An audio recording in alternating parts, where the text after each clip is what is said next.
जी बिस्मिल्लाहिर्रहमानिर्रहीम अस्सलाम वालेकुम रहमतुल्लाहि व बरकातुहू। मेरा नाम है डॉक्टर मोहम्मद मुज़म्मिल हसन। एक नए सेशन के साथ आपकी खिदमत में हाजिर हैं। एक साहब ने अभी मैसेज किया है और वो चाहते थे कि ये सवाल का जो जवाब है ये सारे फार्मर्स को दे दिया जाए कि भैंसों में टीका रखवाने पर रिजल्ट्स वो नहीं मिलते जो आपको गाय के अंदर टीका रखवाने पर रिजल्ट्स मिलते हैं। तो क्या यहाँ पे प्रॉब्लम क्या है, किस जगह पे प्रॉब्लम है? डॉक्टर साहब अगर मजीद लाइट्स हैं चला दीजिएगा, आई डोंट नो है कि नहीं है। अच्छा जी, अब ये मजा क्या है कि गायों में तो आप इंसेमिनेशन करते हो। हाँ, अब रंग मेरा चिट्टा हो गया होगा जी, चलो तो ठीक है। अच्छा जी, गायों में जब आप टीका रखवाते हैं तो हमारे पास जो कंसेप्शन आती है वो तकरीबन 40% से लेके 80% के बीच में आ रही होती है। डिपेंड करता है मौसम कौन सा है, डिपेंड करता है कि हम सीमन कौन सा इस्तेमाल कर रहे हैं। अगर गर्मी का मौसम है तो कंसेप्शन रेट थोड़ा सा कम होता है, अगर सेक्स सीमन है तो कंसेप्शन थोड़ी सी हमारी कम होती है। लेकिन अगर सर्दी का मौसम हो, साथ में नॉर्मल सीमन हो, तो कंसेप्शन जो है कई दफा 70-75% तक भी चले जाती है। लेकिन बफलो के अंदर लोग अक्सर टीका रखवाते नहीं है। बफलो में कई सारे लोग जो हैं वो सीमन का इस्तेमाल नहीं करते। आज अगर बफलो और काऊ का मुवाजना किया जाए तो लोग ज्यादा सीमन जो है वो गायों को रखवाते हैं। बफलो को सीमन बहुत कम रखवाया जाता है, झोटों का ही इस्तेमाल किया जाता है। उसकी वजह यह है कि लोगों का सही से सीमन पे वो एतमाद नहीं है जिस तरह से वो एतमाद करते हैं काऊ के सीमन पे। कहीं ना कहीं लोग ये समझते हैं कि भैंस जो है वो सीमन पे ठहरती नहीं है। तो इसमें हकीकत क्या है, फैक्ट्स क्या है, क्या वाकई ये बात दुरुस्त है, क्या वाकई भैंस टीके पे नहीं ठहरती? तो इसमें चंद वजूहात मैं आपको एक्सप्लेन कर देता हूं। पहला तो सवाल का जवाब ये है कि अगर कोई बंदा ये समझता है कि भैंस जो है वो टीके पे नहीं ठहरती तो ये गलत है। ये बिल्कुल गलत है, भैंस टीके पे ठहर जाती है। अब ये ठहरती क्यों नहीं लोगों की, मतलब मैं कह रहा हूं ठहर जाती है, लोगों की क्यों नहीं ठहरती? अब उसकी कुछ वजूहात मैं बयान कर देता हूं। सबसे बड़ा मसला जो भैंसों के अंदर पाया जाता है, अब उनको सही अंदाजा ही नहीं होता कि भैंस को टीका जो है वो किस वक्त रखवाना है। गायें जो है वो मुंह से बोल के बता देती हैं, जंपिंग करती हैं और मतलब साइलेंट या गूंगी नहीं होती। आपको फौरी पता लग जाता है कि गाय सुबह 4 बजे या 5 बजे या 6 बजे हीट में थी। आप उसका प्रॉपर टाइम बना लेते हो और टीका रखवा लेते हो। भैंसों के अंदर हमारे अक्सर फार्मर वो ये कहते हैं जनाब तारा कर दिए, पीछे से तारे करती है, ये ज्यादातर लोग यही कहते हैं। और जैसे ही वो तारे देखते हैं वो या अगर आपकी भैंस डोके भी करने लग जाए और फौरी ला के जो है टीका रखवा देते हैं। कई सारे लोग ये हमें सुनने को अक्सर लोग मिलते हैं कि जी भैंस को टीका रखवाया था, वो 3 दिन बाद तक तारे करती रही। तो मसला ये है कि टाइम पर टीका ही नहीं रख हुआ। ठीक है जी, इंशाल्लाह बाद में आपको इन चीज़ों का मैं सोल्यूशन भी बता दूंगा कि इसका टाइम बनाना कैसे है, कैसे आपको पता लगेगा, इन चीज़ों को आप कैसे वॉच आउट कर सकते हैं। एक तो मसला हो गया बफलो में टाइम के हवाले से। दूसरा मसला है बफलो में बहुत बड़ा, वो है सीमन की क्वालिटी। मैंने यहां पर सीमन की क्वालिटी के हवाले से बफलो में बहुत बड़ा गैप देखा है। एक अरसा था 2013 या 12 की बात है, मेरे पास एक फार्मर तशरीफ लेकर आए। उनका कंटेनर में जो सीमन मौजूद था वो हमने माइक्रोस्कोप के नीचे चेक किया तो उसके पल्ले कुछ भी नहीं था, उसकी क्वालिटी बिल्कुल फारक थी। उस टीके को अगर आप भैंस के अंदर रख देते हो फिर वो ठहरती नहीं, तो फिर कसूर भैंस का ना हुआ, ये कसूर सीमन का हुआ। पाकिस्तान में अगर आप रैंडमली डोजें उठा लें भैंस की और जो सीमन काऊ का अवेलेबल है, यहाँ पर ज्यादातर लोग इंपोर्टेड ही इस्तेमाल करते हैं। तो अगर आप उसका मुवाजना करते हो फील्ड में माइक्रोस्कोप के नीचे तो आप देखेंगे जब माइक्रोस्कोप के नीचे आप सीमन की क्वालिटी चेक करोगे तो वहां पे गाय के सीमन की जो क्वालिटी है वो भैंस के सीमन से बहुत आगे निकल जाएगी। अब इसकी वजह यह है, एक तो पाकिस्तान में जो सीमन इंपोर्ट हो रहा है उसकी क्वालिटी है वो बहुत अच्छी होती है। आपको पता है कि जो आपकी बड़ी बड़ी कंपनीज हैं, CRI है, CRV है, ST जेनेटिक्स है, CRV है, ये लोग क्वालिटी पे कंप्रोमाइज नहीं करते, इनका एक स्टैंडर्ड है। अच्छा, दूसरे नंबर पे बफलो में सीमन की जो क्वालिटी मैंने अब तक जो सबसे बेहतर जो मैंने देखी है वो सीमन प्रोडक्शन यूनिट कादराबाद जो आपका सरकारी इदारा है वहां पे, और इसी तरह जो गाय की सीमन की जो लोकल प्रोडक्शन है उसमें जो आर्मी सेंटर है रिनाला में, जो उस सीमन की मैंने क्वालिटी देखी है उसका मैंने कोई मद्दे मुकाबल अपने 13 साल करियर में नहीं देखा। आर्मी वाले बहुत अच्छा काम कर रहे हैं और उन्होंने जो डोजें बनाई उसमें वो जो स्पर्म कंसंट्रेशन है वो 35 से 40 मिलियन के करीब रखते हैं।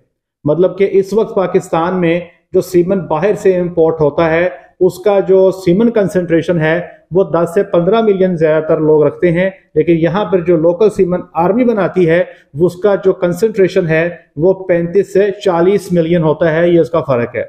लेकिन एक बात है, यहाँ पर प्रूवन का चक्कर जो है या जो क्वालिटी का जो चक्कर है या जो आप जेनोमिक्स की बात करते हैं तो वो एक ऐसी चीज है जो मुझे आपको मजबूर कर देती है ऐसे बुल का इस्तेमाल करना जो इंपोर्टेड हो, जिसके साथ पूरी कैटलॉग का रिकॉर्ड मौजूद हो, डॉटर्स का रिकॉर्ड मौजूद हो या जीनोमिक डाटा सेट हमारे पास मौजूद हो जिसको देख के हम डिसीजन ले सके कि हमारे जानवर के लिए कौन सा सीमन बेहतर है। इसी तरह सीमन प्रोडक्शन यूनिट कादराबाद में जब भी हमें जरूरत पेश आती है सीमन की तो बफलो के लिए हम वहां पे जाके लैब में रिक्वेस्ट करके उनसे स्पेशल सीमन ले आते हैं। बीच में कोई दूसरा हाथ इन्वॉल्व नहीं होता। हमारी ये कोशिश होती है जब हमारे पास भी सीमन यहाँ पे जो हम फार्मर्स को देते हैं, हम फार्मर को ये कहते हैं कि आपको यहाँ पर तशरीफ लेकर आए। एक तो सीमन उसके सामने शिफ्टिंग कर देते हैं, दूसरा सीमन की हैंडलिंग के हवाले से भी जब वो हमें देख लेता है तो उसको ये समझ आ जाती है सीमन को हैंडल कैसे करना है।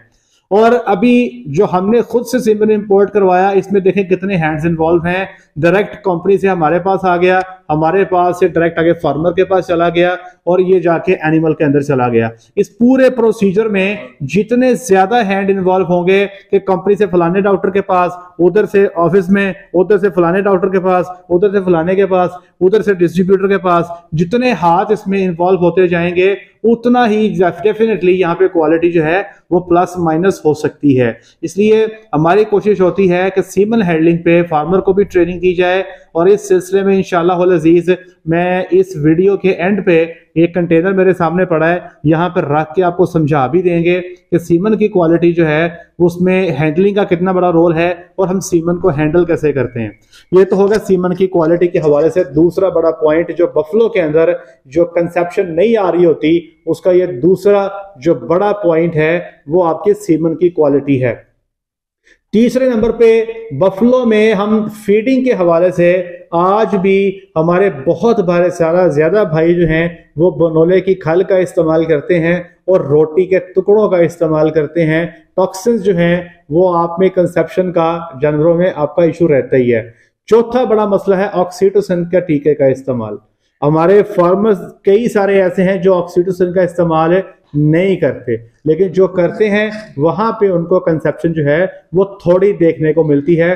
ज्यादातर गायें चूंकि लोगों के पास वलैती मौजूद है वो जल्दी दूध उतार देती हैं, लेकिन यहाँ पे चूंकि इशू है आपका ऑक्सीटोसिन का तो उस तरह से कंसेप्शन का फिर इशू बन जाता है। पांचवा इशू ये है कि बफलो जो है ये टिपिकल सीजनल ब्रीडर है। टिपिकल सीजनल ब्रीडर से मुराद ये है कि जैसे ही सितंबर का मंथ चढ़ेगा, सितंबर से लेकर फरवरी एंड तक यहाँ पर ज्यादा भैंसें आपकी हीट में आएंगी और कंसेप्शन भी बेहतर दे रही होगी। लेकिन मार्च से लेकर जुलाई के अगस्त के बीच में एक तो हीट में आने की रफ्तार भी बफलो की वो नहीं रहती और जो दूसरे नंबर पे जो आती भी हैं उनमें उस तरह से कंसेप्शन भी नहीं रहता। हमारे लोग ये समझते रहते हैं बफलो को गर्मी नहीं लगती, लेकिन बफलो हीट स्ट्रेस लेती है, उसके लिए तालाब जरूरी है और हमारे ज्यादातर भाइयों के पास तालाब जो है मौजूद नहीं है।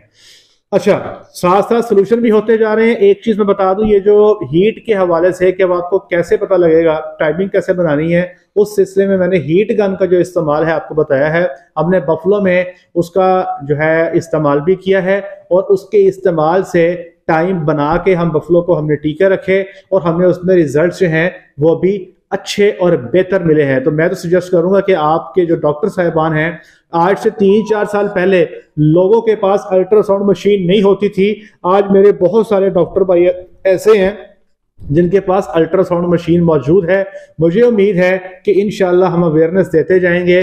अब ये जो हीट डिटेक्शन गन है जो ओवुलेशन के टाइम को आपको बताती है कि इंसेमिनेशन कब करनी है, ये भी इंशाल्लाह मुझे बड़ी उम्मीद है कि हमारे जो प्रैक्टिशनर्स हैं, हमारे जो डॉक्टर भाई हैं वो अपने पास इसका इस्तेमाल करेंगे, ताकि टीका सही टाइम पे रखो, टीके की क्वालिटी अच्छी हो, ऑक्सीटोसिन आप ना लगाते हो, मौसम आपका बेहतर हो, खुराक आपकी अच्छी हो, तो भाई बफलो भी सीमन पे ठहर जाती है। ऐसा हो ही नहीं सकता कि बफलो सीमन पे ना ठहरे। हमने बफलो में सीमन का बेदरेग इस्तेमाल किया है और हमारे पास अल्लाह का शुक्र है कंसेप्शन भी जो है वो आती रही है। अभी आपको जो है कंटेनर पे हम बता देते हैं कि सीमन हैंडलिंग के हवाले से कौन कौन सी चीजें इंपॉर्टेंट हैं, वो मैं अभी आपके सामने शेयर कर देता हूं जी। ये कंटेनर मेरे सामने मौजूद है, ये जनाब अपने पास फोन पे रखें। इसकी कुछ ज्यादा कीमत नहीं है, ये बहुत भी होगी तो 100 रुपए की होगी डॉक्टर साहब, इतनी की नहीं होगी, 100 रुपए की है, ठीक है जी। ये मेरे पास कंटेनर मौजूद है। नंबर 2, ये इंस्ट्रूमेंट आपके पास मौजूद है। नंबर 3, ये देखें जी, जब भी सीमन को हम शिफ्टिंग करते हैं तो हमारी कोशिश ये होती है कि ये कनस्टर जो है ये हम इतना ही मुंह तक ऊपर लेके आते हैं, डोज को निकाल के आगे शिफ्ट कर देते हैं।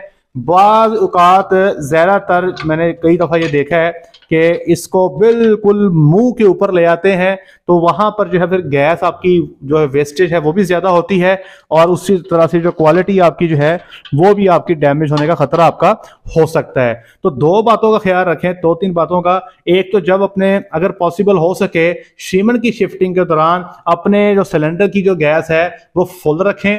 नंबर 2, इसके जरिए शिफ्ट करें। नंबर 3, कोशिश करें कि जो भी डोजें लें कम से कम 10 या 25 डोजें लें, ताकि पूरे का पूरा गॉबलेट जो है वो आपके पास जाए, बजाय इसके कि एक एक डोज निकाल के आपके पास रखी जाए।